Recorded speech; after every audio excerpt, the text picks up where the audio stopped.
2010 թվականին թատերական լոռի փառատոնին Երևանի Նորք թատրոնի ներկայացրած «Սարերում կյանք կա» դրաման Ալավերցի հանդիսատեսն ընդունեց բարձր ծափահարություններով։ «Սարերում կյանք կա» պիեսի հեղինակն Ալավերցի դրամատուրգ Լիանա Անթարանյանն է, ով պիեսում ներկայացրել է իր հոր Ռազմիկ Անթարանյանի կերպարը։ Իր հոր կերպարը բեմում մարմնավորելու համար նա ընտրել է Հայաստանի Հանրապետության ժողովրդական արտիստ Կարեն Ջանիբեկյանին։ «Սարերում կյանք կա» ներկայացումը Նորք թատրոնի ստեղծագործական խումբը խաղացել է Հայաստանի շատ անկյուններում։ Լիանա Անթարանյանն արդեն հասցրել է արվեստասերների դատին ներկայացնել «Սարերում կյանք կա» պիեսի տրամաբանական շարունակությունը, անառակ դստեր վերադարձը դրաման։ Առաջին գործում հայաթափության ու արտագաղթի խնդիրներն են, երկրորդն արդեն վերադարձ է դեպի հայրենիք։ Մեր գերխնդիրը մեկն է, այ մենք ասում ենք հայեր տուն եկեք, վերադարձողին մենք ինչպես ենք ընդունում, արդյոք մենք չենք վռնդում։ Այսինքն մարդ, որը որ 90-ականներին գնացել է ասենք արտասահման, շատերն են ուզում վերադառնալ, բայց նրանք արդեն մենտալիտետով, լեզվամտածողությամբ փոխվել են, գան այստեղ կրակն են ընկնելու, հենց իրենց իսկ հարազատների ձեռքով այրվելու են, գան ինչ անեն, աչաշխատելու այդ խնդիրը, գերխնդիրը մեկտեղ եւ նաեւ հարաբերությունների։ Սա ընդամենը դրա մասին է վերաբերյալը, թե ինչպես է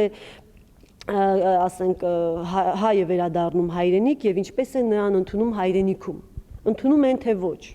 Ես այստեղ խաղում եմ ոչ թե դեր կոնկրետ մարդու, այլ ոգի այն ներկայացման, որը մահացավ եւ այստեղ ոգի է գալիս եւ իր աղջկան ճանապարհն է ցույց տալիս եւ Աստվածաշնչից խոսում է եւ շատ խորը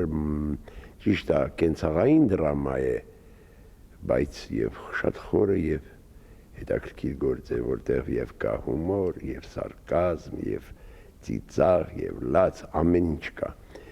Հայաստանի Հանրապետության ժողովրդական արտիստ Կարեն Ջանիբեկյանը հիացած է Ալավերցի հանդիսատեսով, ասում է, որ թատերական լոռի փառատոնի օրերին է զգացել, թե արվեստի ինչպիսի ընկալում ու զգացողություն ունեն այս փոքրիկ քաղաքում ապրող մարդիկ։ Դրամատուրգ Լիանա Անթարանյանի մեծ ցանկությունն է Ալավերդու օրվա առթիվ անպայման այստեղ բերել այդ ներկայացումը, որովհետև այն հենց Ալավերցու կյանքի պատմությունն է։ Թատրոնը սակայն չունի ֆինանսական հնարավորություններ ալավերցիներին այս ներկայացումը նվեր անելու։ Բաց կասայով, եթե մենք կարողանայինք վաճառել,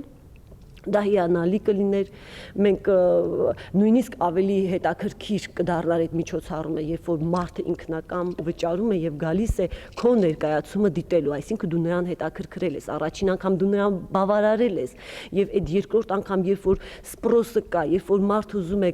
նորից ու նորից ներկայանալ քո, ասենք, արած գործին, դա ամենագերագույն հաճույքն է արվեստագետի համար։ 1000 դրամը դա այն գումարը չի, որ մարդիկ, բայց հոգին է կարևորը։ Մարդիկ չեն գնում, որովհետև հավես չունեն, որտեվ հետ են սովորել, որտեվ էլ զահլա չկա, դա է, բայց նորից պետք է կապել ժողովրդին թատրոնի հետ, ոնց որ եւ անցյալում էր։ Ես հիշում եմ, երբ Ջանիբեկյանն էր խաղում, կամ Հրաչյան Էրսեսյանը, կամ Ավետյանը, այն ժամանակ ամեն մի դերասան իր հանդիսատեսն ուներ եւ գալիս էին ձմեռը նուրնաների մեջ ցախ էին գցում, վառում, ես ինչ էին անում, սպասում ամբողջ գիշեր, որ ներկայացման տոմսեր գնեն։ Հիմա ժողովուրդը հետ է սովորել թատրոնին։ Երևի թե քաղաքապետարանը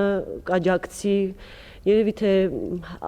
գործարար տղաները, այսպես ասած, գործարարները կօգնեն, որպեսզի մեր նպատակը, մեր ցանկությունը իրականանա։